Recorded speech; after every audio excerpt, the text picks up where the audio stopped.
African Queen Bronye enoa na yedi die new year so enoa na yedi bedie yedi die nyina nnuane aye no ano eye African Queen mackerel ena yede ka ho ema ne de no eda nso mesraw enye na bomode ase obema wonsa aka bie obetimi so akọ eye makola wo mo ne fire service for ND enhwanimu oba pastor obenya bi ne duduo mu na watu na nso akọ akoton number no eye 02453610 0245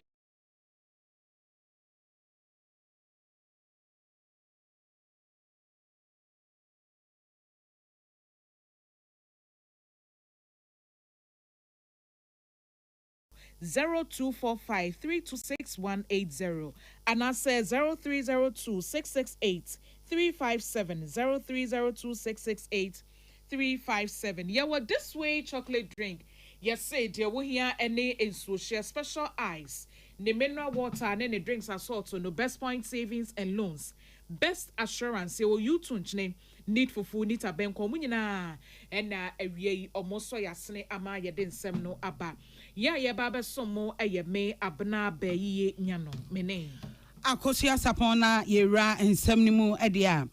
Edom kuma one more mrashe bedrum, emum ye dibronya de, nenso. And someone yet it's na nam yasumuno. Adia Ghana for abohu. Ama when ya bring who ye per bisansem. Enti Edom kuma say, Womujina Ghana for and a messan so come rashibe jamwa. Womujinamu adema Ghana for 80. Womusu bisa.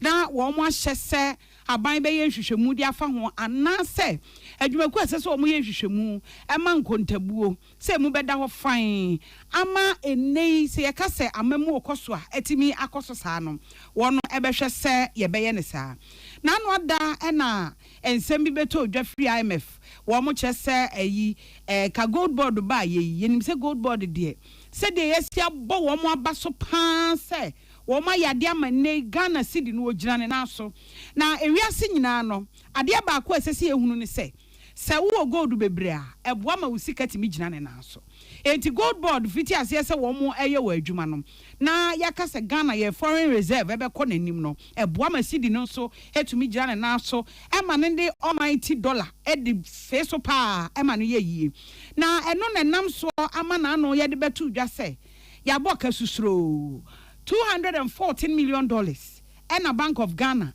gold board ye can one more box Akan. Na ekobasa na ama ayam hihia wo abeto Ghana for so and Edom kuma say woman kasama Ghana woman ne kasa wo gina Ghana for na mu wo Edom kuma mo e wo mrahye bedwam enti se bibia ba ese wo mo eba no mbebisa Ghana for nsem de ma wo mo eno nti ofo so ayerebi Ofonse ayirebi emrahye bedwani eye onimonyamfo kodwa pon kroma ena woni nsentwofo hyiaye ogina Edom kuma na namu ema na ibisa nsem ebisa sesi ano wo mo mekirekire mu eye den ena ye boss akara na ye hwere sesika no ede pa na ewom enhwehwemu ewo se koso committee a wo mo ena wo ma no dem wo mo nsa dem ana wo ma ni tuemu no esese wo mo beyi nsema no ede magana fo IMF ama Ghana United say 50 January this September no Ghana ya boka $214 million e wo gold a enyuma ko ahodo Bank of Ghana ni gold board wo mo eto edibia boa ye reserves ana wo mo to aton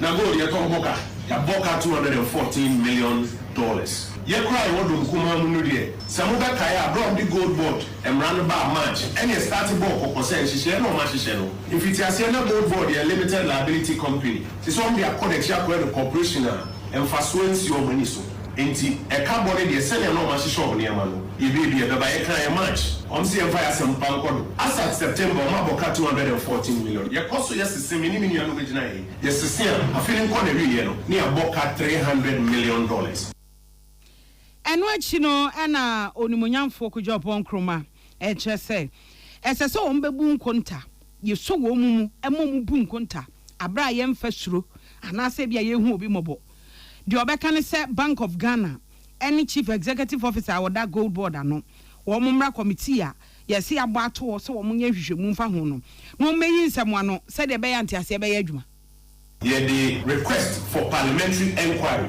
bipartisan ad hoc committee yes say yemfemra ne ensin kunwa na mpanyimfo nyinaa adwuma we say omo na hye omo so omo hwe omo aye niam ya boss akai yento samfra wo ehun krata licenses contract ne niam omo ya akọ create sa problem secretary bi say by 214 million e 300 million omo fa ni namra ne ensin kunwa na parliament endomo suko yehu asem ne kofa by be a mistake ni fi akọ we aba ne se ne ayekọ eni ne betnet no se ehwe no so bi aye bibi ensem fata semia emra extra no na yede nafa emra kwaso ene a yeti ye eye ofuase ayire bi emra hyebedwani onumunyafo kojo pon kroma ena yeti so kasa no Abdullahi Dasmani ene Caleb kojo ade wo mo na de nsem yi ebreye National Peace Council ede kokoboshonkon akọ ama edifo ene asofo a omo edidadida yen sorry ahodo ano se nyame ya domo a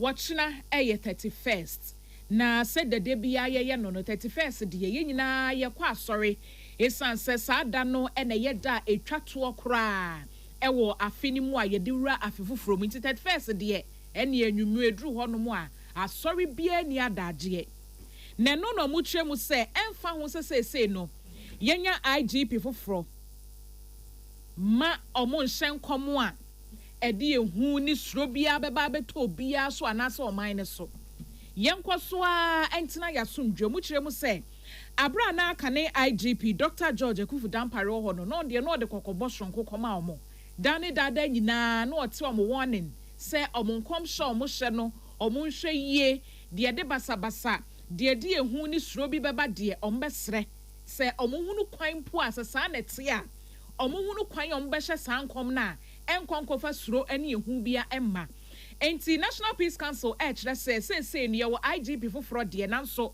ma omure mfi se de dada no na etie na omumfa so enye adwuma afi nso 31st night no enkom hye de ehu ebeba de omosre adwobrɛw omuhunu kwan a omubehye nkom no se de be ya enkonkofa sa ehu no emma na owura kwesi yuenchi buaten bono ena woye public relations manager Emma National Peace Council won ejine mu a wode ensemi etudwa tena kan yiche biba eye me kwan so anu yankopon eyiche na ya ho boa so megiri se yen Peace Council for the sena etu amanfo for say bia yiche bia bebe bia yenhu sena yebe si Akan afa mo te kasa pimpin nkeka we be wo ne nkeka kan de ya de ayem hihie ba na nkeka nti media mu a yiche ne ba sebio yenhu sena esibe kan na manfo yem hihie ombebre a emma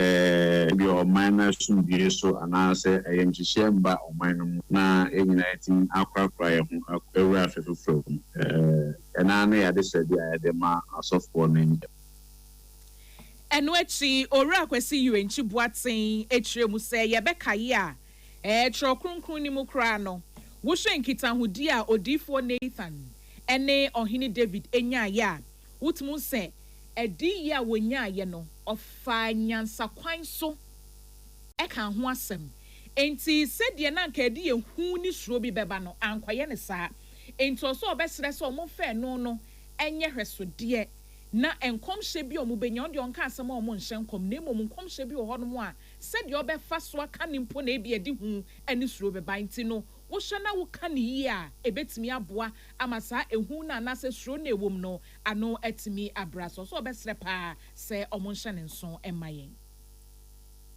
so infanto ho a ye de to ye ho ane embra sebio ohini David eko eye nyamransem ne urea na urea ne nkeka no megire se nyankopon yi kire Nathan so for Nathan na prophet Nathan ana okọ no ho okokan Bible na sana osidika asem no kire bensen ohini David no ohini David wa mpa ho to ma se wakumwe waye asem no fa wow no se ende me bonye tia nyame enku ye hu se na ye beka asem no nkeka ho a ebema ye nyina tundwe kwan so ahwe se na ye de mana ye hwe se na ye de nyama beto pepepe na to abegu oman Any eye ora kwesi yuenchi buaten wona akopie mu wo National Peace Council where public relations manager na Prince Bafwa Samoa and Semo de Bayini.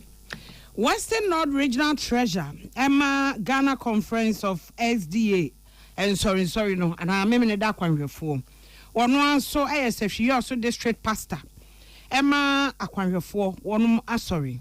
Also for Elijah Kofi Asante and one di dwumadi ashronko hyehyɛ so we ASF also district no 7-day Adventist church no wɔn hyɛ daa hyehyɛ dwumadi ashronko de ma elders ya wɔn ɛwɔ asɔre na asɔre mpanimfoɔ a wɔn ɛkyerɛ wɔdɔ sɛ adwuma wɔn ayɛ afemu no nyinaa no wɔn ayɛ adeɛ nti no wɔn hyɛ wɔn animunyam na wɔn ahu sɛ wɔn dɔ wɔn adwuma wɔn ayɛ no soso no wɔn ani asɔ na ɛno ɛna ɔsɔfoɔ Elijah Kofi Asante ɛde ɛtu edwa sɛ hwɛ ɔmamu wɔ nhyira paa ɔma no nyɛ sika nko a ana nya akyɛdeɛ bia nko a titiriw Kristofo ɔmo Ghana ha ɛmabunu titiriw sɛ wode wo brɛ wo sika wadeɛ nyinaa ɛde to onyame anim ana sɛ wode yɛ nyame adwuma ɛboa yie papaapa ɛma nyame adwuma kɔso ɔno nso ohyira wo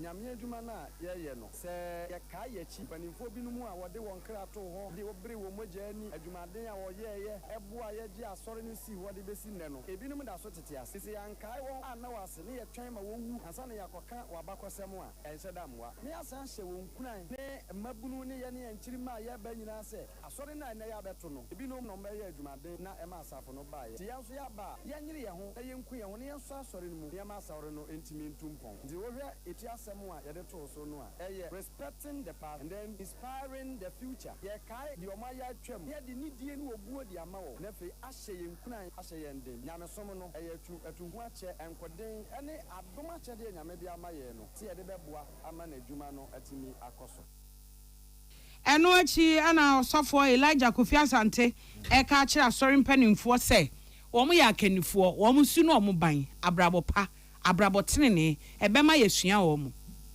sɛ wodi asɔre anim a woyɛ kanea a nipa nyinaa ɛhwɛ wo sɛ wodi asɔre anim a Bible no ɛma yɛ futuo deɛ akɔ so ne ɛyɛ futu sɛm de mankyirima sɛ sɛ woda asɔre ano a woyɛ kanea nipa nyinaa ɛhwɛ wo anaa wodi nipa ɛkɔ heaven woyɛ krataa nso a yɛka wo kyerɛ sɛ woma wo suban ɛyɛ kama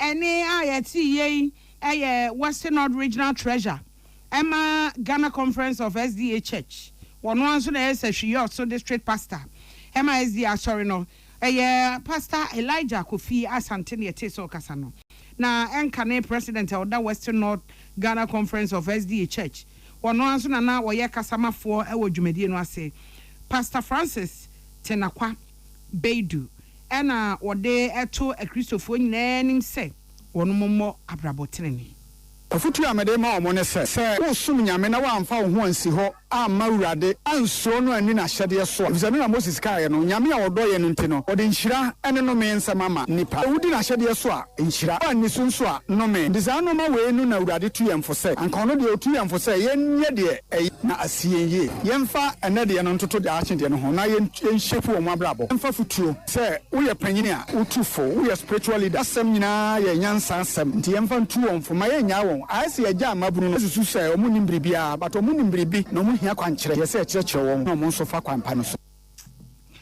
ɛne ayɛte yie ɛyɛ nkane president ana wɔda Western North Ghana Conference of SDA Church wɔn na ɛyɛ speaker ɛwɔ dwumadi a wɔnom ɛyɛ no ase ɔsɔfoɔ Francis Tenakwa Beidu ne yɛte sɛ ɔkasa yi ɔsomafoɔ Kwame Wusu wɔ Liberty FM sɛ hwɛ ɔso Western North Region Berima osai hwedi otoso mienu eye adwurahene nanana ede ato ne manfo ne mpanyufo mo kan biewom nyina anim se enkabo mu ene adwumaden ne betimi aboa ma mpuntu aba edunti wo se ubepiem wo ni kurom ho no mu se yi a wahye se enkabo mu ebeye adwuma ewa adehye ni nyina entem na ono nso odoma no obetimi ede niamapa egu akwan mu ama niema agina ne naso ose ene ubepiem wo adwura emfie du a watena so se wo hene no eniema bebre na ene watimi aye na ose nye ono nko ana ho oden esanse kuro no empuntu enkabo mu ni wodo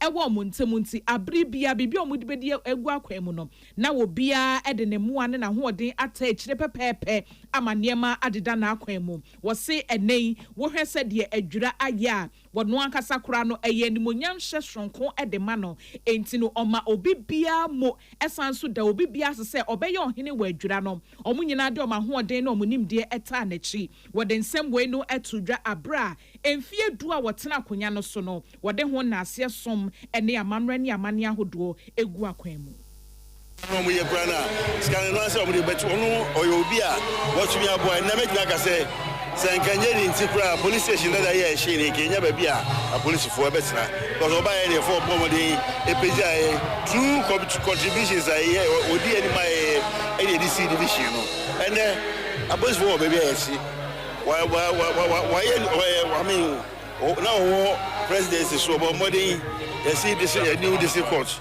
Eddie Amainti and Yoma Bide, Wayabi, Yaya extension of electricity, areas are near Nibi. And the cry if you are Yaya solar Swiss lights, Crabia say, Befa one son, Betchum, Akukumasi, humanity, Yugusua, reset agenda no, is on course, and a grand so, even Chefa. Na onumonya for Alaji Mohammed Bawa. Awaye address at Duma Semra Shebedwani and so Ekasaya watch mu say. Wano so beye na afemu die pa ahye ama empontuo ne nkoso aye adraman adia. Before akonyan emfie dumu ani. Adraman nyina di machi na ye ko ye ni. Enkwala ye ko mo ko so die. Adu twam ye ntininka. Enkrasi a na wo mo nyansuo no a.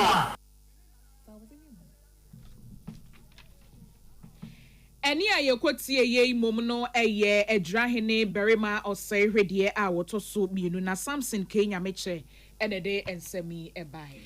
Abusiafo na wo fa edi kan no. Ena yede akwa akoguo no ye ba na ya ba beko afimuni nyina. Ya beko afimuni nyina. Wei eye review na yede kita wonsa osana ene ebode ene yede bebremo ye nhome somra.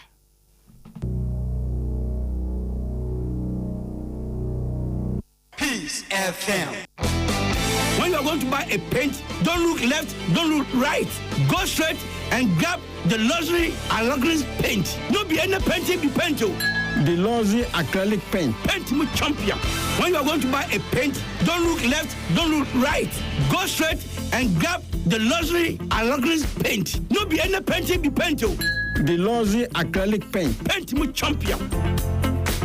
So wakoma ho hyehyɛ and na ebo periperi the broni kan hardburn no a ɛde na sɛ wo ye na sɛ wo yam so atim so wo be packing a farmer Martin's liver salt akira kwan entem ahwie nsu agu glass mo ate Martin's liver salt no ba kwa no na wo de agum wo be hu sɛ ehuru wa glass ni mu na wanom Martin's liver salt ye won orange flavor ana ba ko so ye plain wonu mu a ho beto na mum edi nanu na ho nto wo a ko hu doctor. It no be any pipe be pipe. It be DPS pipe be the original. Call 0543 662727. And they tell you again. It no be any pipe be pipe. It be DPS pipe be the original. Call 0543 662727. DPS pipe, connecting you to life. Bronya Bray, spices are no union Aljuta seasoning powder. Ekita secret filler bio. Nema taste ni ye deep. Produaninti, Chayana Meadow. Aljuta seasoning powder. Emma Waduanini taste ni ye deep. Bronya Bray, spices are no union Aljuta seasoning powder. Ekita secret filler bio. Nema taste ni ye deep. Produaninti, Chayana Meadow.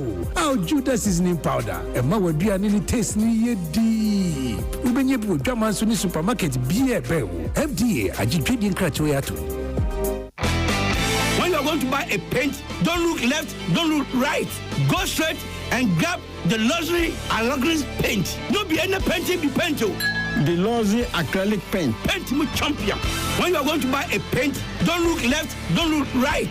Go straight and grab the luxury Alagris paint. No be any paint be paint. The Lozi acrylic paint. Paint mu champion. Peace FM. Tune it in, turn it up. Peace FM. And rip off the knob. Yamamo akwaba afei ye fiti ase a na ye de kita wonsa bosome ne de ena eba. Ye fiti ase a na mampanyi John Dramani Mahama Gold Board Task Force sa kita wonsa bosome ni mu ena wo hwe ye ebo sa task force said ye be ya wo betumi aboa ama ehhye papa wo de agu akwemu e wo gold ho no yetimi ahwe. Every member of the task force will operate under strict oversight. All officers will wear body cameras in every operation they undertake. Over the centuries, we didn't have the human resource, we didn't have the capital, we didn't have the technology, and so we had what they call the Gagisberg system of natural resource exploitation, where foreign companies that had those three ingredients took huge concessions and mined them over decades with very little coming to the state.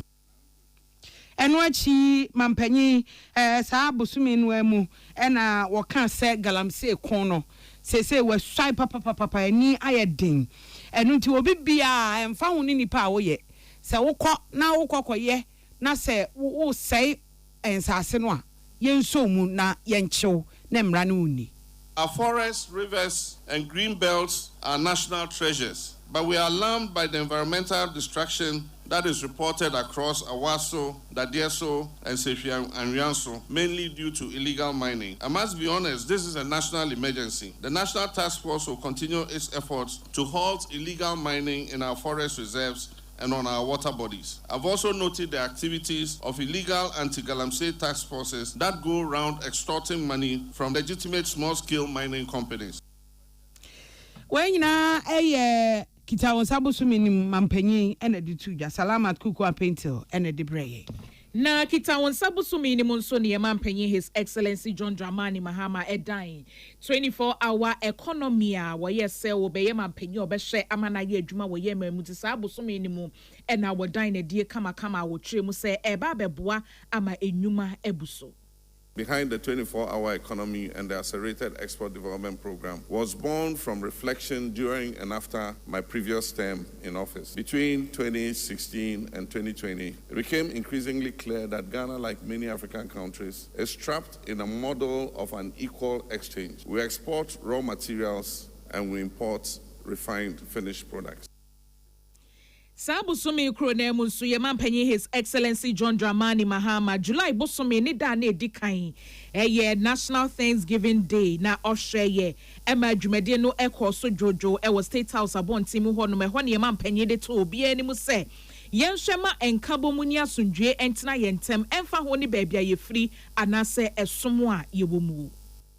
Our nation, Ghana, is richly endowed with resources and natural beauty, and something even more precious, spiritual harmony and religious tolerance. In a world where faith can divide nations, our faith in Ghana unites us. In Ghana, churches and mosques do not compete for dominance. They coexist in mutual respect and in dignity.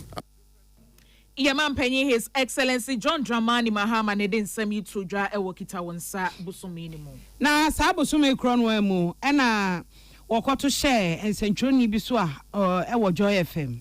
Mampanyi di todwa se wono na mamu mu de anya de obetena se ama ye hunahuna nsentwerofo ewo kwan bi aso. Allow me to condemn in the strongest terms the recent incident involving the manhandling of some journalists by our security personnel. Such conduct is unacceptable and will not be tolerated. I've instructed that the incident be thoroughly investigated and that the officers involved be sanctioned accordingly.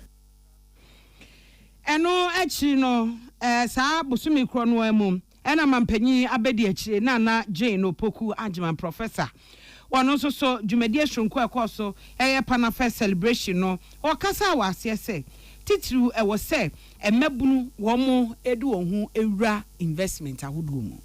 When we come to our continent, one huge advantage is with our youth. We need to invest in them and we need to have youth-centered policies. And this is what this government that I'm proud to be part of is trying to do. When we say that the youth is our future, we need to mean it. And it must reflect in everything we do. And that, as I said, is what we are trying to do.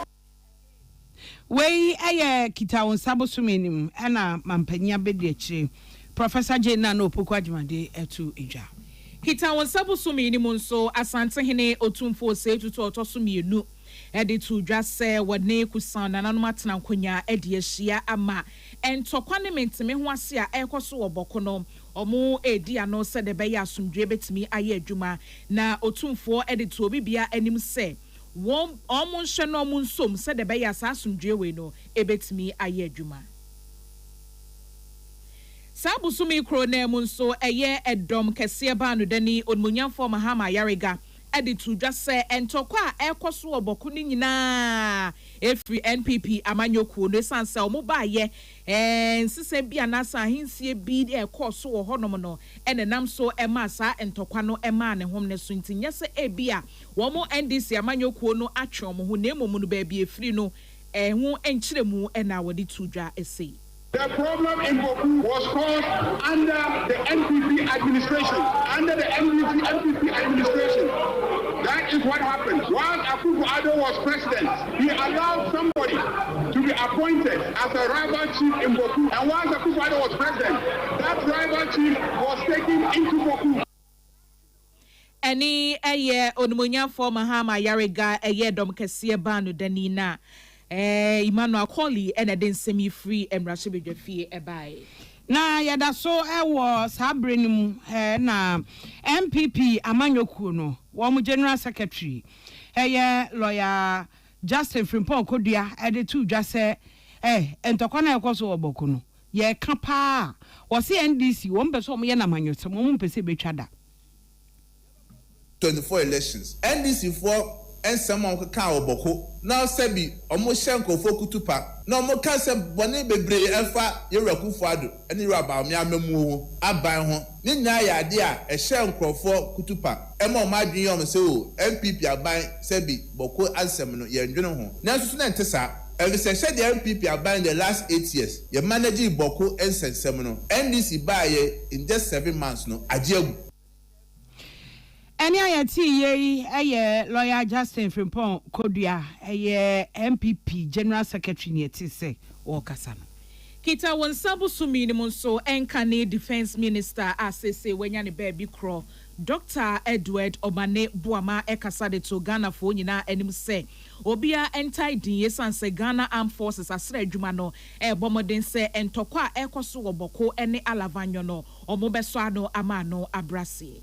While the overall internal and external security of Ghana remains stable, we acknowledge that the situation in Boku and Alavanyo and their immediate surroundings remain quite volatile. The Ghana Armed Forces is actively monitoring developments and have put in place robust mechanisms to ensure any potential escalation is swiftly contained.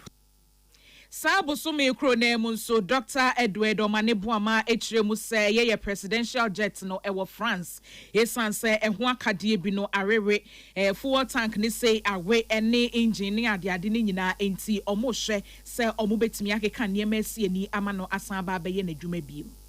The date that is scheduled to return to Ghana keeps extending. It's extended for 2 months before, for 2.5 months before. And in this case, as we speak, the aircraft is still not in. We've been given a date, but I don't want to put that date out because I've been given too many dates which did not materialize. So I don't want to put the date out. Any Enkani Defense Minister, Dr. Edward Omane Buama. Wenya ni baby krona sefa Fisher Patricia ne den semi eba na kita wonsabo so me na mu na nkwanta atwo de traditional area ehene nana sago akiasen ede eto mampanyi John Dramani Mahama anim ene IGP anim se enkwada bia yakum wo mo ewo ho no de adesrede beto anim se esese ye mamra ye adwuma na ye twi nipa begina emra no anim. Encrophobia ediato wiase nyina timu se atwedefo esan ekodi baire na sade ntokofoforo ye ba epese meka na misi ni pise atwedefo ye nhihye se ye di baire bia won konta atwedefo amamre ne se baire foforo ba kromu a ye papa no mo ne ye nanano mo traditional men no eko adwem na omakoyi apai ama baire foforo no atimi aba we Enkwantacho de traditional area hene Nana Sago Akiasen ena yete se wokasano.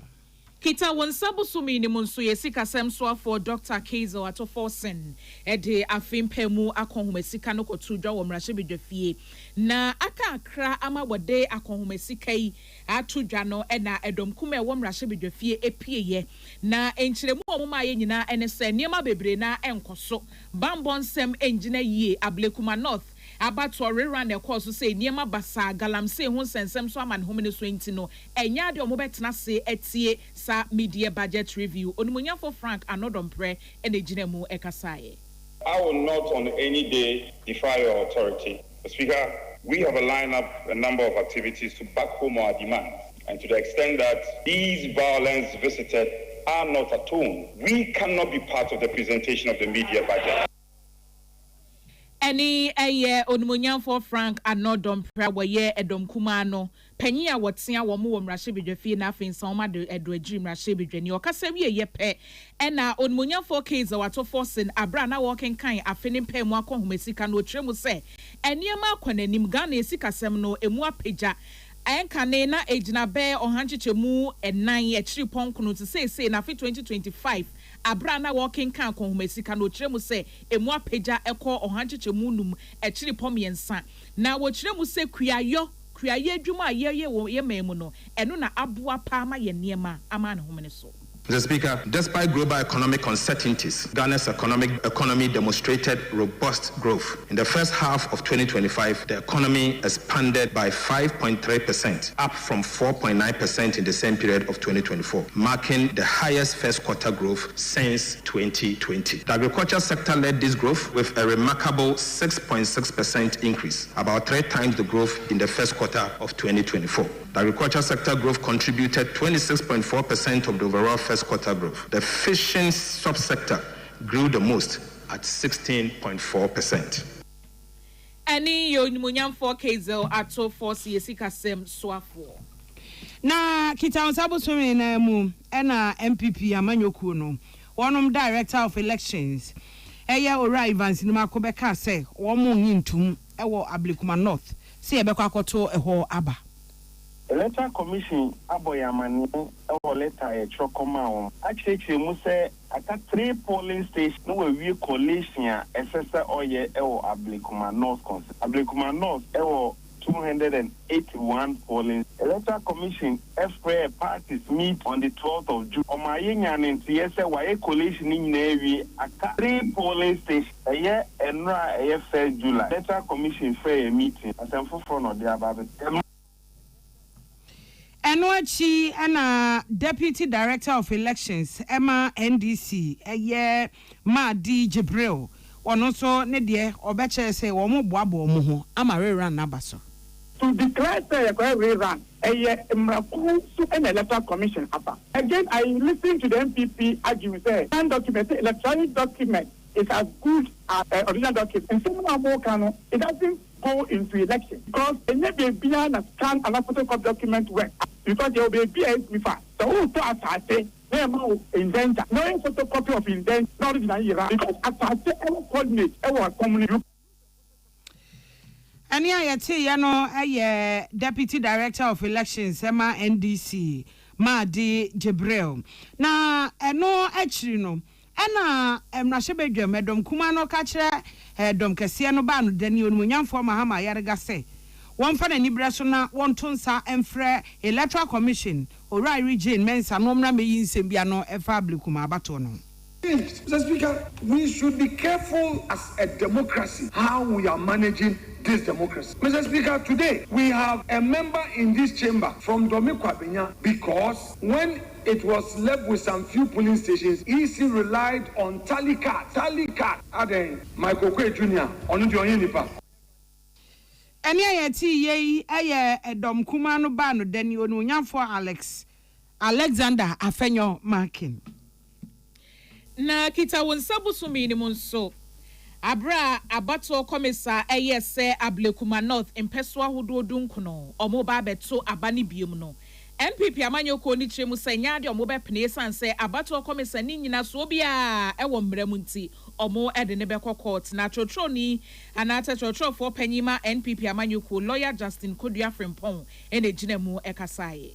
Yeah, the name say 3 polling stations and an aka you can was Parliament at home South Electoral Commission. So catch a Parliament for say or might be yes or 281 polling stations in name I cut 3 polling stations. And I mean if you do a chair, you are Dr. Bossman or take Parliament and walk catch Ghana for you and say I cut 3 polling stations. Any lawyer Justin Kodua Frimpong wano na oye trotro for Penyima NPP amanyoko na kita wonsabusumi na munso kwanche for Penyima Minerals Development Fund na wasanso National Women's Organizer Emma NDC amanyoko Dr. Hannah Louisa Biziu etremu se St. Peter Society polling station abra samre no swafo ana wo hye so munamu yeso odumunyafo hawa kumsin kopie honom ma sensem bi basabasa bi man krofo de omonsakwa keka no no kiremu se maame no empempi na abato obi ebekoso ho bia basabasa bi ebesi no aya na ne nsa ehase anase wo ka ho bi nti bibi se na esi ye ne de wono no na enye ne nwanwa.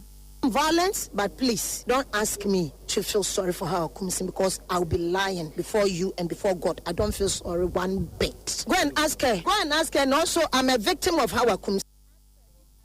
Any Dr. Hannah Louisa Bizu were known a kwanche for Penyima Minerals Development Fund that was also a National Women's Organizer Emma NDC Amanyuku. Anche ena kita usabusu minima kwetia by elections nso ebaye. Na ena national organizer ma the New Patriotic Party Henry Nana Boache friend Nana B. Omo etonkra edechere IGP ni aposifo say ene womu show bambo mu asam akwatia by election no omo hwema ni nyina ne nanso.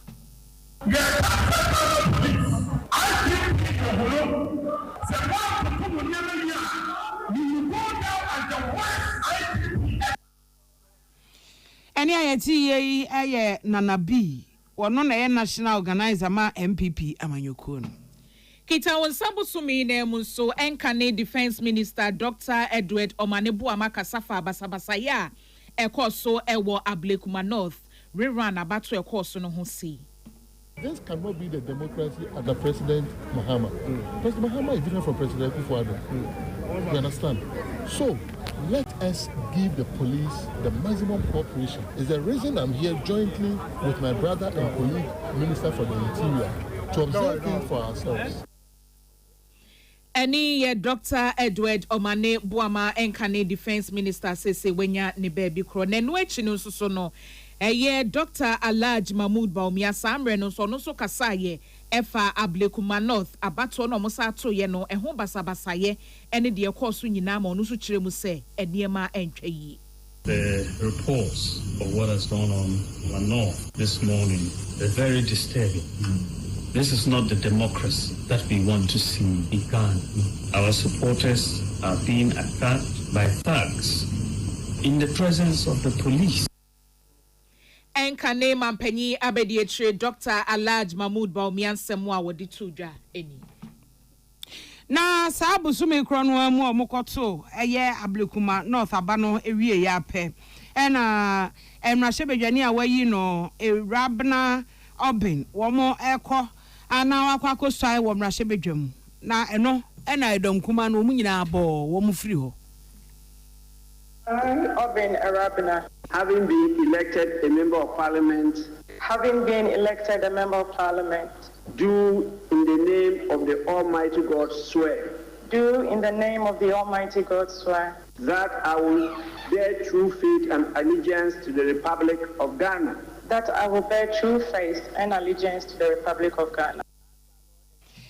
Enti omo ye we nyina na edomkuma no omo apie omo so omo nka ho bi. Na omo pie ye no ena eye emrashebedwani owo kan kwe south onimunyamfo Ernest Adomako kire se edomkuma pie omo pie na enye kra omo ho kan se bibi omo fi se enkoyi mo no omo ho kan se ombetimi work out omo ho kan se ombetimi aka de ombeka afa ho na me de madwemi me fi se enye the best enye no kan so ano no eno achi no na nkrofo so kire say ade a honorable Nana Akua Afriye ye party ni ka kire say menko ena okọ ye asode na oyeye no ba kire na dwen but yenya ba Afriye nso no sasana yenya no ka dia ene na megiri say osenka omonso nkrofo mu nyina di twi ekogu ye Abdulkumanov for support mu nyina so mu nyina so yetwe maso because omo an tena ase ehye saa mra no say ana mu take sa decision wei aye adwenkyere ewo honorable Akua Afriye kwa wokoye ene sede na party ni chese momo enko eno achi busumi na mu nso oswafo a wo hwe abankita hudie nsem so onumunyafo Felix Kwachifosu echemu se edom kuma no muni tumi bia so mo beba beka se yenye nhwehwemu ewo Ablekuma North abato na ekoso no basabasa ya esi ewo mesanso ochra emfie nwotwe omudi so wa ban mu no basabasa ya ekoso nyina oma mpɛ ho asɛm ankanti no omuni tumi bia se omubisa saade no.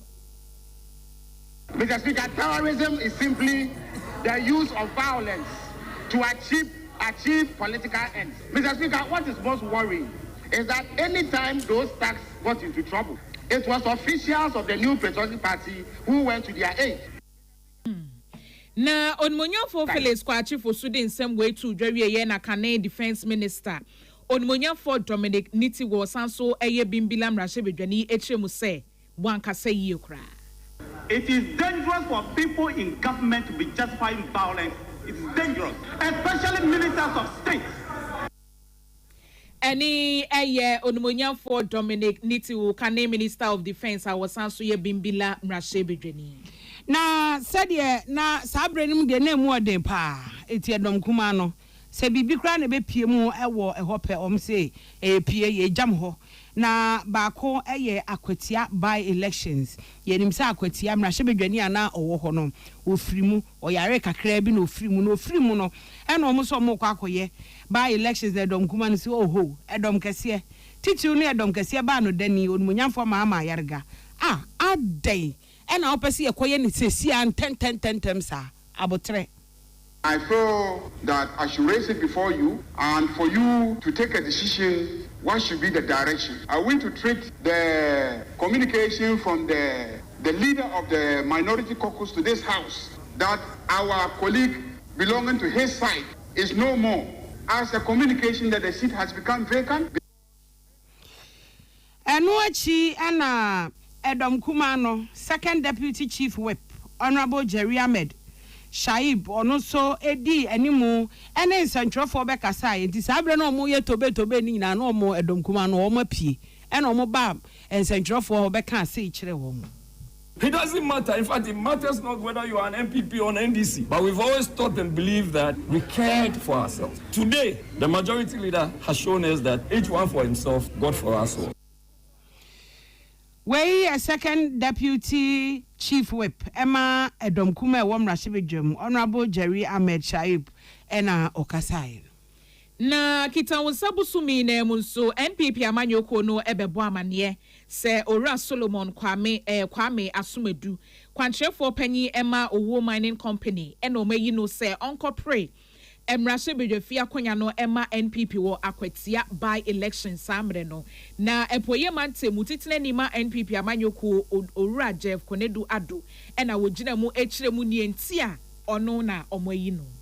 The National Council of the Party set up a committee and we were tasked to find out who could be our candidate. So the team went to Akwatia in the constituency, had a lot of engagement with the grassroots, electoral area coordinators, polling station officers, chiefs, opinion leaders, and majority of the people said that for primaries, we should take it out.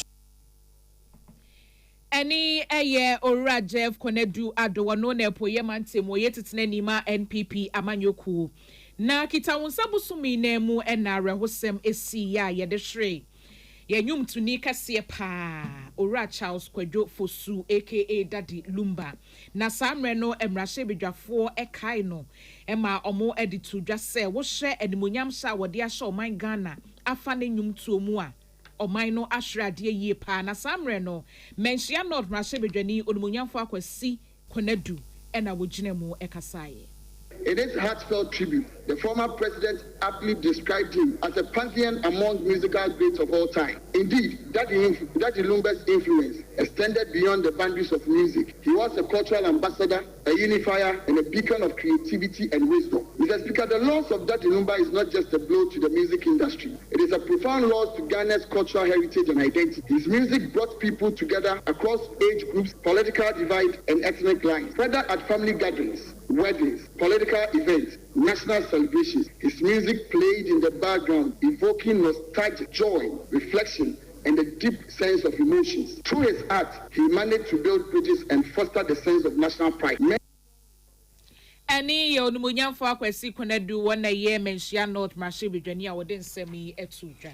Na eye kita won sabosome na mu e na yete se akwatia Marshall Bidwani wato anananom e won se adunti ensentwe ni kwabena foriko ya woni adehye a won mo achim wenchi a ofiri no wono mo edi nkomo ma wo mo kire se owra ho yie pa ni wo no ebeto odwane nam so e ma Marshall Bidwafo wo mo etwe entenase e wo Marshall Bidwamu esensan ye. Na kita won sabosome ni mu nso ni enya nante se immigration officer a ne din ede Stephen King Amoa wono so jese wahwere ne nkwanya ya na omudi kan bo amane se wayira ene se ekiro mu ko hu se wahwere ne nkwa e wo GBC satellites empotemu honom na omo ede nsem sei etudwa abro mo ne yedi nkomo e wo ye prem to breka se boso samre no.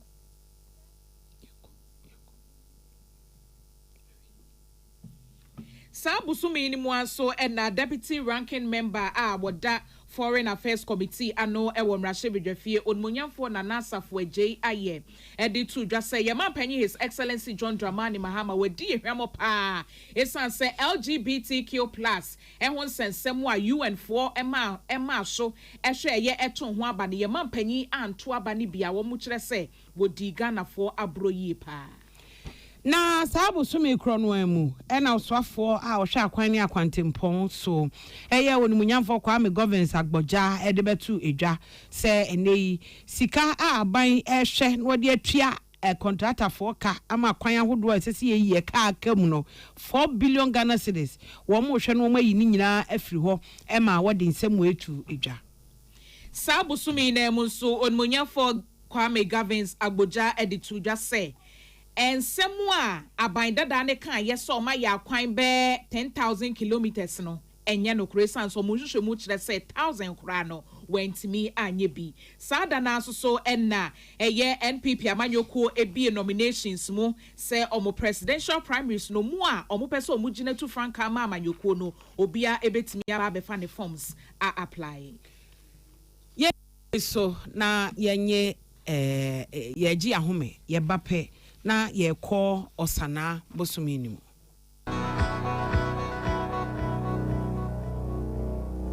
Tune it in, turn it up, Peace FM, and rip off the knob.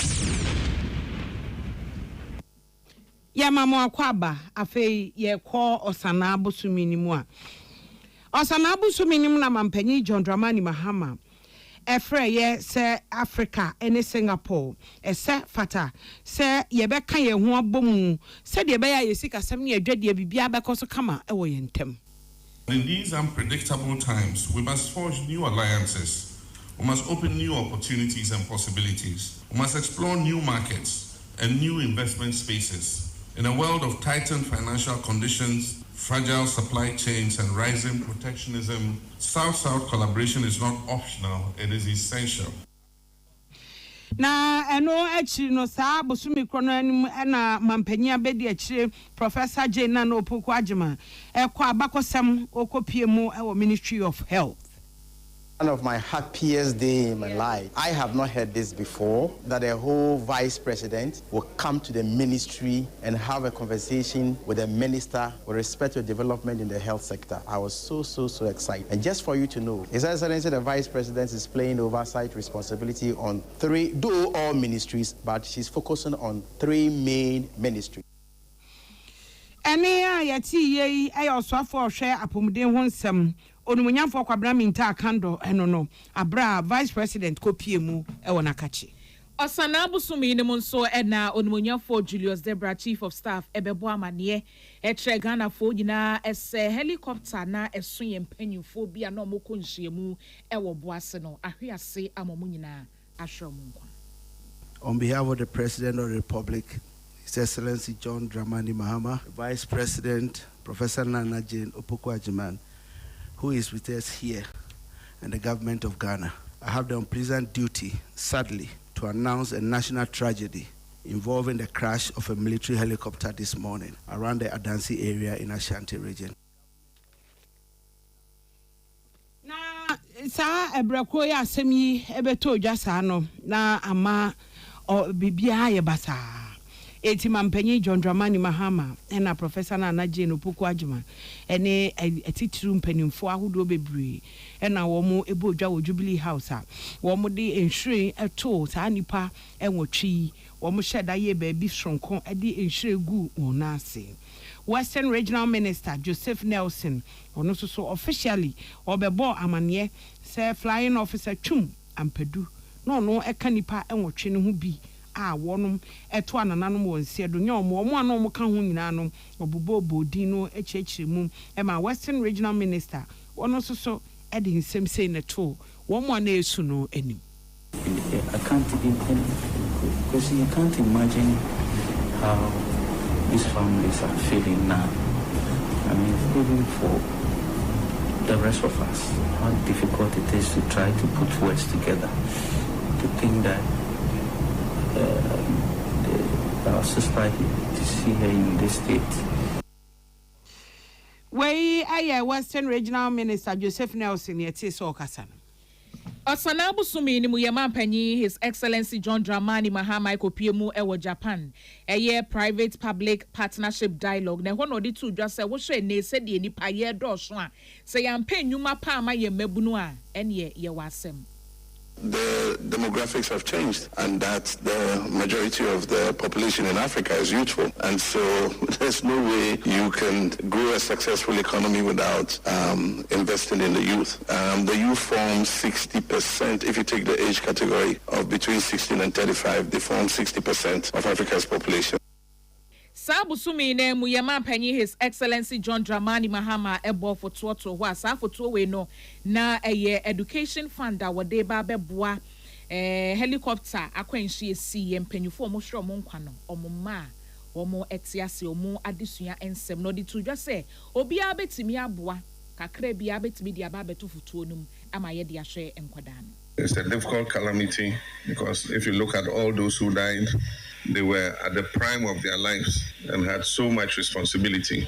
Children still in school, and some even with infants as young as 2 months. The pilot's child he has a child 2 months old, and these responsibilities are what we have to take up. Any mampanyi His Excellency John Dramani Mahama. Na Abraham kwanhia si ye wo Osana busumi ni mu no. Ena Chief Justice, Chief of Staff, Ora Julius Debra, womo ekojina Air Force Base. Abra na abobese no nkro ne fa ama wonum eje ne kaye anase kwanhia ni si ye no. Womu ni peduo se ye nneoma o se de be ye o de kaye no. Womo ebeje ye ewo Air Force Base. We have the first burial party moving into position to pick up the first casket. The first burial party is now marching towards the tail of the aircraft, where when the casket is moving towards the cattle flag and it passes in front of you, I request that all military personnel will pay the appropriate compliments. Na sabra krono ena Bureau of Public Safety empanimfo oye Dr. Nana Yao Akwada wode betu dwa se wo mo ye hwehwemu a so oye Executive Director ma Bureau of Public Safety obehwe se empanimfo wo mo hwehwemu no mu na ho fan. Bestre aban ene Ghana Armed Forces say menimi womo ebehye independent and transparent investigation. It's an say to say information and flow one man for bepoto tunini. enti wei aye Dr. Nanaya Akwada woye executive director Emma Bureau of Public Safety. Osana busumi ni mwa ena panyi kofa bai Emma Ghana Union Movement was also Eda Life Assembly Worship Center and Reverend Christian Kwabena Andrews aye friend say trabosum di to just say. And so say aban dia ba say we ye odi for na won kom se bi abomadia atena ya mampanyi abie no fakwa sa atena ye honom na omo ne won kansa na ade nkom se na ba abonte no so obi bia wendi so no e wo se ye hwe na ye kire no obi a wani su bia o me nche no pese obo man e de tene se enka nyakopon ma prophecy biba o de ba ma kwabra nche ne yako we de obi kwa na tom se wontimi hunu kwabra kwa na fabrem na me fama kwabra ma e hu hia so rebetu bia. Any a Reverend Christian Kwabena Andrews aye na born in Samrane say trabosom. Na wakase wie ye no so I bosumi na mu e na kwantrefo panyi Emma Academy of Science and Afe Academy of Social Science e wo Vatican. Cardinal Peter Kwajo Apia Texan echemu se enkom hye de nyame eyima odifo bia na wo hye se odifo no be ye ho adwuma wonyi nkom hye na na se di ye no enkyere saa keke enti obesere se nkom hye bia bebe bia no wo se nyame edifo hye na omoye ho adwuma. Evan Botma Kaja Ghana for Yame do Yankoponda, Yensoni Semi, and Nanto, Birbiara. Obi Kadede, no commission Yankopon de BBA the China. Oh, yeah, Mamaka joined the Obia, Onam no comshe, who the BB Basin, one young Catholic for Christian Fairhazim. In your name, Oshakanobaka Chenium Poko. Enwechi and Deputy Minister of Interior Onmunyan for Ebenezer Taylor B. And so Eden Sem say etudra abra or call Akan Defense Minister was sure in Nkwano or call Nebusian fee. Moneboma Oyemiyonko meninu ko school ba kwa metumi me fee school monuments and oba form 1 then so no cause we say all students association kojoba oye ye members to see ourselves as schoolmates. Any year Onmunyan for Ebenezer Taylor B. one known a Deputy Minister for Interior. Na Sabri Crown mu ena Emrashebedwani owo Asin South or a ranking member ewo defense committee no so wo Emrashebedwani yanfo John intim fojo chese braso se Ghana yenya ewimuhyen foforo no kra brena so Sabri de nyina kan humom enye baako beye bosome baako mienu a etwamu yi ena mesase e de sans no etudwase Ghana e braso se ye Ghana Armed Forces no we be as the policies to nchen near the boa yem fam wo we ayem Rashebedwani owo Asen South or ranking member on defense committee no so onmunyan for John intim fojo na busumi kronemu na lead consultant owo aviation Ghana wasanso ye lecturer at University of Media Arts and Communication Dr. Dominic Ando ekasachire say helicopter na ekonya akwenhia no wogidi ye pa se weda no se de na ewiemu esia yenti ene nam so ma ne koba ne sa helicopter no you be a visual flight rules I trust say so who name and go be and sign with me akọ daytime na say ewiemu ti bia yen kuskuku see bia ye fan visual flight rules ni trust say ohwe ni ma so who be intermediate. Any a Dr. Dominic Ando wa ye training ewo Unimaka wasanso a lead consultant ewo aviation Ghana. Osana busuni na beto dwa se Asante hene onwan kasa na ade nyina ni nuaba Asante hema na nakonadu yi adomoto so miensa wato anananom wonsiedo ewo emfie aduokno baako mu na Asantema Council Transi ebo amanisi MPP sa bosome krono mu ena wo mo chese Tamale Central by election no wo ma twom ho afrim ni nyina no eye opanyin kese a no wo ho a oto anananom ewo ensiedo tani abritri abo memu na nyina no Yesu kujem na Yesu amashe bejani ba ko no wo honorable Dr. Mutala Tamale Central na party ni nyina no hyehyɛ mu no adwe ho sɛ ɛno mamu ni nyina ni di yaw na ɔre abranti a wo fimu ya no anya de bitumi akɔna kache ka sɛ yɛ de kwa ko hyehyɛ so ni wo bi na anu de yes you know say na Ghana fo nyina eraho na Ghana fo nyina no issue eni ayati ye aye Nana B wono ede woye organizer ma MPP Henry Nana Boachi ne nsem wo de to chairman general nim eno no Sabu some kronemu ena enkane mapenya bedietri Dr. Alaj Mahmoud Baumia wone na chitafo ekofa the nomination forms no de to just say ye ka mapenya bedietri a wabo ne homodin ye pa wo ye maimu a eyo no a The Ghana Digital Property Address System, the first in Africa. Agenda 111, one constituency, one ambulance. The Zipline Drone Delivery Service, the largest in the world. The Universal QR Code Payment System.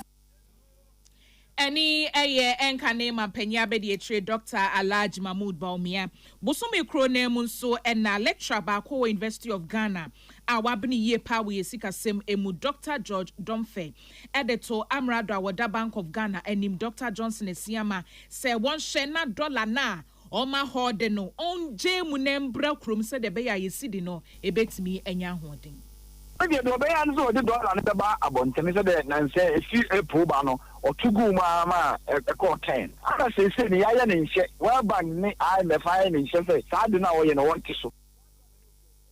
Any a Dr. George Domfe wa ye penny ba kwa wabni ye pa wosikasem was sanso ye lecturer at University of Ghana.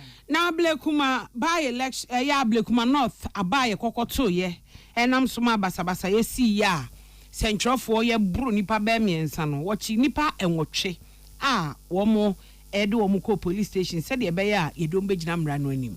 Touching still on that Blekumanov, there were these assault issues that were mentioned, and then the Accra Regional Commander, as at yesterday, had got 8 suspects. 8 suspects have been arrested. Yesterday, they are being processed, and from the advice I had from the Regional Commander is that tomorrow they will put them before court. Wey IGP Christian Tete Yohuno ena na wo kasa no na saabosumi krono emu ena Energy and Green Transition Minister John Jinapo wono so eche se nkane abegina ne naso ni nyina no hihye papa wo mode agu akwam. It was very tough. In fact, if you look at the records from GridCo, for the whole of 2024, every month there was load shedding. Every month. This is a verifiable record. It's not an opinion. It's a fact. Particularly in December, the deficit had widened to about 700 megawatts. And then in January, I was appointed as minister. So it was very, very tough. And we had promised the people that will fix it. So naturally and expectedly, I came under a lot of pressure, a lot of fire. But with your support and under the leadership of your chief executives, deputies, and all of you, we've been able to stabilize. Energy and Green Transition Minister John Jinapon yetese okasa. Sabusumi ne muosanano eye kwantrefo panyi CID department wadano Lydia Yakudonko ebebo amane say no krese Assistant Inspector of Immigration Ora Stephen King Amwa wetina nanom ewo ensiedo na nsem no nipa wosusu se wonim hu bie bright away ochre aban kukum. The Ghana Police Service, through its Criminal Investigations Department, is actively investigating the gruesome murder of Assistant Inspector of Immigration Stephen King Amwa, popularly known as Otumfo Nana, who was initially reported missing early last month, July 2020. Na sabusumi krone munso eye penyi abedi etira asoye so yapomuden ensem so wadano onumunyamfo Grace ayensu dankwa editu dwa se aban no aye krado se wode niema pa begu akwanu na aboa ama yade ahodo a ne kon edin pa yi no yebetimi abre ano ase. Oye de enyema na wore no woma yemfa akomapa na yemfa emiado na yemfa abadai eletema yemfa kamu na yemtum de yemfa mbo Ghana fo titiri wa pomuzina kanko. Any swafo abedi etira wo sha pomuden ensem so onmunyafo Grace ayensu dankwa. Sa bosome kroye mu na Greater Accra Regional Chairman Emma Ghana Registered Nurses and Midwifery Association Jefferson Asari or they are two edwa efa said ye see a call Rage Hospital nkrofobi call ya anese for wo kire se wokoto hye won so Osha Ghana Health Service, disciplinary code and procedures at any point say your investigation about any member, whether Health Service Workers Union, Ghana Registered Nurse and Midwife Association, and say Ghana Medical Association, there is supposed to be a rep. Na sabu sumi kronwe mu ena High Court I won can ha say wonum eto Action People's Party APP wonum candidate here watch akwati by election ko bi so ya amane kwan amano anko bia emu nchiremu sei ena ebaye Judge say because of state interest, not because I don't have case, no case, but state interest. I buy state in Abuka, other political parties who are coming on Womunyaka securities here, I buy Duma Kuguonum. And to Muka say, be a Mintino, just stop for election, no, it wouldn't be fair on the other side. Way I am Sama Hodwa, a course so I was an abusumunimu so. Osanabu suminimu ena yesika semswa for Dr. Kaiser atoforsin ebedebe tu just say koko bontu mu say abain apejemu na opejemu eko 51,660 Ghana cedis we no eye per ton ena bagi bia no botono opejemu eko 3,228.75 Ghana cedis. Subsequent to this meeting, the government of Ghana is pleased to announce an increase in the producer price of cocoa from $3,100 per ton to $5,040 per ton. It is instructive to note that the government has, by this decision, increased the producer price significantly by 62.58% in US dollar terms. This increase in the producer price represents 70% of the gross free on board value of $7,000. Na obo amane fa akoko obo ntumu wieye na NPP amanyoko nso edebetu dwa se ebo ntumu ne de omedi Ghana fo hwamo papa ankoyie atoye tifido mantemu panyi odi nkita homa NPP amanyoko owura yaw Harry Ado wo japa na wo kan asemu yi yehwe ebo a aban edi atudwa se yemfanto koko eye bag bia for eye 2025-2026 crop year yehwe ma nyamianu krani na eye atemdidi kese edi ma kwakuafo no de to so biem na eye san a ekire se aban a owo so no sabe nitimu eden eni eye owura yaw Harry Ado ojaba wono na ye atoye tifido mantemu panyi a wodi nkita ho ema NPP amanyoko ewe abusia yanye ya homeketo bi na yenko ebo bosumini. Tune it in, turn it up, Peace FM, and rip off the knob.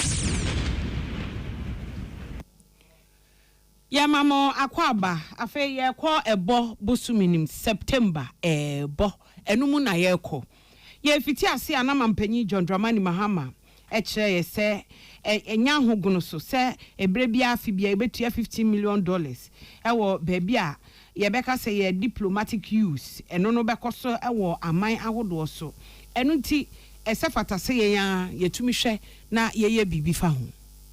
Let me be emphatic. Ghana cannot continue spending a staggering more than $15 million every year on renting properties abroad for our diplomatic use. This is not a judicious use of taxpayers' resources, and the reset agenda requires an immediate reversal of. Na enuachi ana mampanyi sai kasa ede efa ofankon sanwem kwan no na nyo na nso wo bemu e ma wo kire se adwuma no mbeye ne ntem. What we've done is, like I instructed the minister, we've moved this contract onto the Big Push program, and enough provision has been made for the Big Push project. Yeah, this year we have about 14 billion cedis, and next year we have another 30 billion cedis. So I think that there will be sufficient resources to keep contractors going. So as government commits to pay you well, you too must commit to move faster on the road.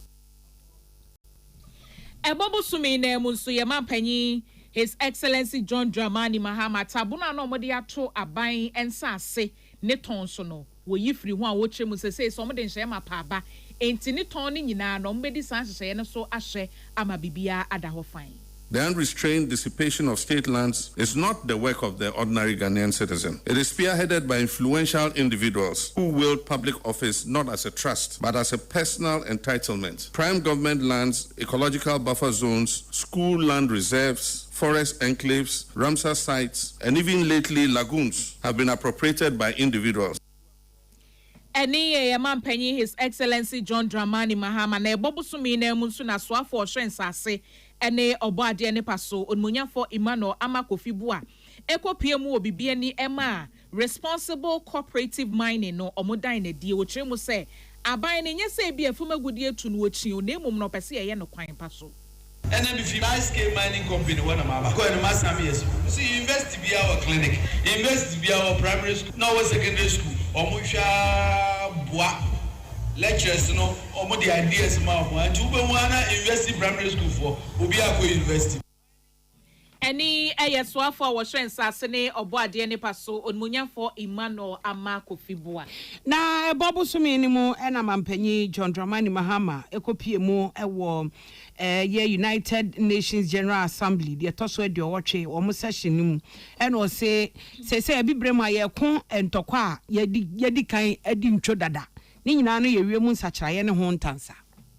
However, the effects of climate change are more severe in the global south because we lack the resources to address them effectively. And so when the desert encroaches on our villages and towns and they become unlivable, we are forced to flee. Wassan Shire, a Somali-born prophet, a Somali-British poet born in Kenya to Somalian refugee parents, was London's first youth-titled home. And it says, you have to understand that no one puts their children in a boat.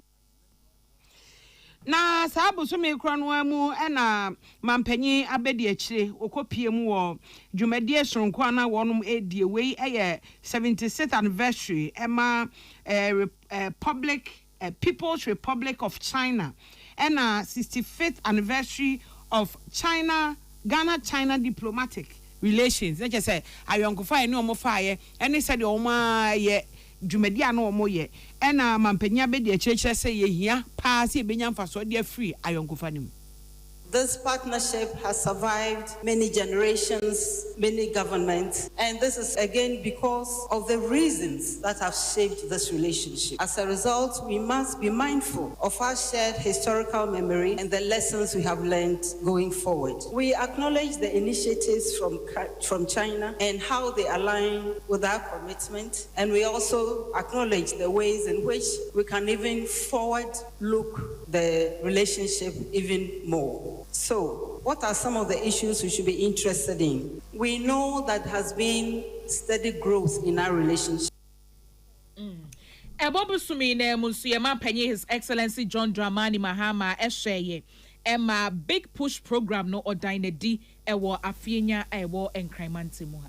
We've given him 24 months to finish, but he has whispered in my ear that he'll do it in shorter than 24 months. And I want to assure him that payments will not be a problem. Sabu sumi krone munso oswafo awhwe yaman mu ne ensem so numunyafo sam okude to ablakwa de to dwa say passport ofofro mo de aba chip ehyemu no ahyase eye adwuma krama wo mo e wo so mo nsa kan mo de no dodo na ensa aka.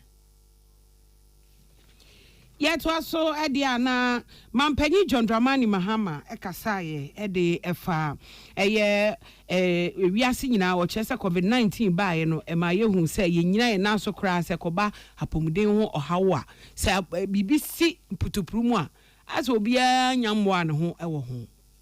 The health crisis we face is not only a crisis of disease, vaccines and hospitals, but also a crisis of social and economic inequality. It is a symptom of a deeper malaise in the global development architecture itself. In global health, since 2000 alone, more than 50 million lives have been saved through expanded access to vaccines, HIV treatment and malaria prevention. And actually, and we MPP, your 2 franca, Emma 2024, Dr. Alhaji Mahmoud Baumia, Onwaso, Akan Mampenya Bediachi, Walker says, Mampeni John Dramani Mahama, dear Noki COVID-19, and I'm all how Nanyamana Moka say, or how be anyhow. I said, Nanoy Mienu. almost a economic mismanagement. I say COVID and yet a factor. Me omampenyi echo New York and omo oko ka say Africa nyina niema bo echo soro because of COVID. Semot mwati or say COVID ninti and niema bo echo soro or say a lot of your effort at reduce poverty over 10 years or 20 years. COVID no edi sa effort nyina abafo.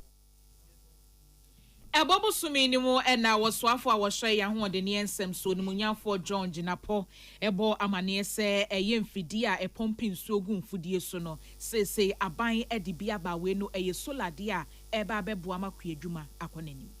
India has pioneered it and we want to learn from them. They agreed that they would work with us and collaborate with us so we can install these solar pumps. What will happen is that Ghanaians will be able to engage in productive agriculture all year round. And so we've signed some MOUs, we've signed some agreements, and what we want to do is to promote local content. Sa busumi kro na mu nso ye mampanyi His Excellency John Dramani Mahama de toaso ya ehwensa ase ne obo ade ne paso so mo ne Lands Commission enkambom na aban ensase a ye fiti ton ye afi 2017 ba 2024 no omunye hwehwemu fikofiko emfa ho. I've directed the Ministry of Lands and Natural Resources and the Lands Commission to immediately undertake a comprehensive audit of all state lands allocated, leased or sold, particularly between 2017 and 2024. This audit will cover lands acquired for schools, hospitals and public institutions, forests and ecological zones unlawfully converted to private use, any transaction tainted by conflict of interest, abuse of power or political patronage. Where illegality or impropriety is discovered, such transactions will be reversed. Na sabu so me kro no emu na mampanyi abedi akire ede etu edwa Professor Nana Jane Opokwajiman ede etu edwa se wo mo se 2 billion na wo de kwa akoshe community development mu a ni nyina no ma oman mpuntuo akonanim. As government works to improve the disbursement of resources to our districts, we must also note that unprecedented amounts are being transferred directly to our local governments. So far, over 2 billion Ghana cedis have been disbursed through District Assembly's Common Fund to support development initiatives and improve essential service delivery at the community level. This is just one demonstration of our resolve to see to it that resources are used responsibly and that the promise of decentralization translates into tangible improvements. Na mampanyi abedi akire Professor Nana Jane Opokwajiman sa brekro no emu kopie mu ewo asue ye hwe nwomahia so no ka kire mo se awofo no mu ye placement agencies ahodo no mu fa buo ma wo mu. Let's learn to work together. There's so much talent in every agency that we can learn from, we can share. And I want to urge all of us that we learn from each other, we share our expertise, and that will be the result positive for all of us. And that's what market gives. I know you are doing school placements and you have all kinds of people besieging your homes, your phones, and all of them. What can you do? Ebobu sumine muso ena coalition against illegal mining. Penya wadano Dr. Engineer Kenneth Ashigbe edetuma penyi enim se miami agalam se edi honya ese hono e was so declare as a state of emergency.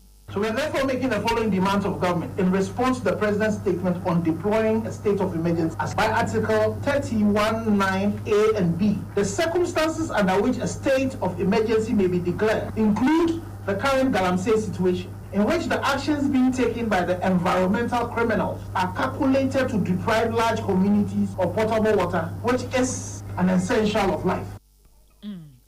Na enam sayo no sonso MIU tag for the omanutumu. Na Vice President MIU tag our University of Education Widiba Dr. Bernard Tutubuahin and Suchremu say admenumu ye the state of emergency no e was say aban emanebaso. galamsey no eya din se maybe a tremu no em say aban no ye cost strike no na aban your TCC no we position yes na e bitu ga no okay match the position part e dey for ye no so you bet na so dey any e be nka ye say mama na ye ka ho ase when you to media and your own any money mu here obi declare state of emergency no repeal like 2462 the amaye the process was yes na to what the soldier for any police for the river bodies so necessary Akan you recommend the man so you this was the process galamsey no you be to yakun yeah, na sa abosumi kroya yi na oswafo a ohwa amano ne nsam numunyamfo Samuel Kujeto Ablakwa e de ebetu edwa se ye bo bi free America man mu a ba bia wo free bia wa bibire mu ne de omo ba Ghana ha. The Mahama administration will never compromise the safety and well-being of Ghanaians. This understanding with the US has been thoroughly discussed by cabinet and has also received the Attorney General's advice. By established convention, MOUs are not sent to Parliament for ratification. I have inherited hundreds of MOUs from the previous administration. Sabusumi ni munso oswafo a wohye amanone ensem so onimunyafo Samuel Kujeto Ablakwa de to Ghana de show makwa akwaye refugees wo Cote d'Ivoire fo ni na enim se omonhwe no monsan o machi mro mo mamwe sanse entokwa na ekoso a enam so mo omokoye no santokwa ni na mampanyi ehwe amasese asomdwe ye adwuma ntomonhwe na omonsan mra. You were about 13,000 who fled and crossed over into Vonkoro, and now the latest census that has been conducted indicates that you have reduced to about 5,309, and so that means that more than half have returned. We want to encourage all of you to return. President Mahama, as Commander-in-Chief of the Ghana Armed Forces, has put in place a number of measures. There's been massive security deployments. Camps have been established and calm has been restored. Yeah, to also Edia. Was for our no and I share a bankit and dear so hey unmunyam for fellas scratch for su and what they had to a just say we share justice talk on ye in free honor a constitution at Semrano et our mochi. Na Ghana mnakasia yidibu oman a ye friend constitution no eye ne nkrabata anande kata afa toso ohane egidansia article 146 express senkato etisa no e be come apinsa eye o she ketese yimo betumi abo eye chief justice anase otemwa opinion afa ye bonu fa suspension na ta okuno aya asemu hwehwemu na okuno ya asemu hwehwemu bi no mekasa amba ko edu a nipa de bo eye atemwa opinion no eno achi no sa brekro na mu ena ye ne private legal practitioner lawyer Kwame Adolfo di nkomo fa ho eno no to say asem no ba kumpo ne ye kana mienu na aka na petition for no na die sie nei emionu bia nia brikidikidi defend the constitutional provision and maybe baba say no do so better me again and it's interesting and let me say any element before ni be umu can say idea no dey because PCB we should be the last. I really hope say it be PCB but yes idea e koso no enye mine and yes to Ebobo sumi na emunso ena yeyi Justice Paul Bafo boni se wo meye otemuafo panyi a obehwe akire ede amaye na samre no de to just obehwe ama atentene ne asom obia. On the bench of the judiciary, as signified by the constitution, power emanates from the people, and the adjudicating powers of the nation is vested in the society, in the judiciary, and the judiciary alone. And justice is delivered by us in the judiciary, but we know that the bar plays a very, very, very important role in the administration of justice. Enuechi ena lawyer Ayikwe Otu wono na wo gyinamu ama enkane Chief Justice Mame Esaba tokonu samre no de to dwa se challenge abame ne challenge yi ayen na fini dibre so nyina ne se enye se bia chinchina achi opeso ye Chief Justice na emom no emra ena opeso ye adwuma keke the president is failing to give the report to serve a copy against the person that the report concerns. How do you expect them to prepare and go to? I mean, when you are doing all sorts of wrong things, tell people before even you started that when you come, you are resetting judiciary. Yeah, it was so Ediana said a baye Emma ye Chief Justice free honum. Now a marcus no air cososa. Na eno watch say wo share emrani mu a said ye Chief Justice free honum nyoma ne kwadua de board no na said de ni sunu ne ban ana nyoma bia oyeye nam so ema no basa anti Ghana for so e kire wo madwen Chief Justice ya o mo change no me to me momo dear me opinion say me hu fa so be also because both NPP and this no me papa big crime ti fa no chese na djuma ba be boy no na say djuma so ni nti no mu sha me de me ni say o say oko de also ko no bi mbra aso djuma ko one side. I think it's a very good idea. Ebobu sumi ni munso na onmonyan for Vincent Eko Asefua ota from Rashibidwani enso kasafa Chief Justice Mame Isaba Getri Toko no ya yeyi no ho no chemu se ye man panyi anya de akura na kwesa temu adwuma no opeso ode ne ho eforefori.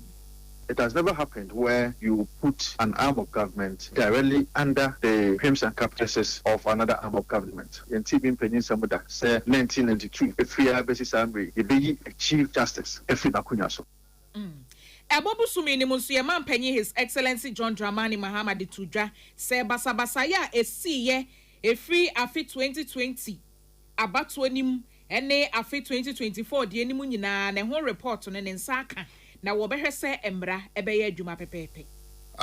asked the IGP in the early days when I assumed the presidency to investigate the violence in 2020 and 2024.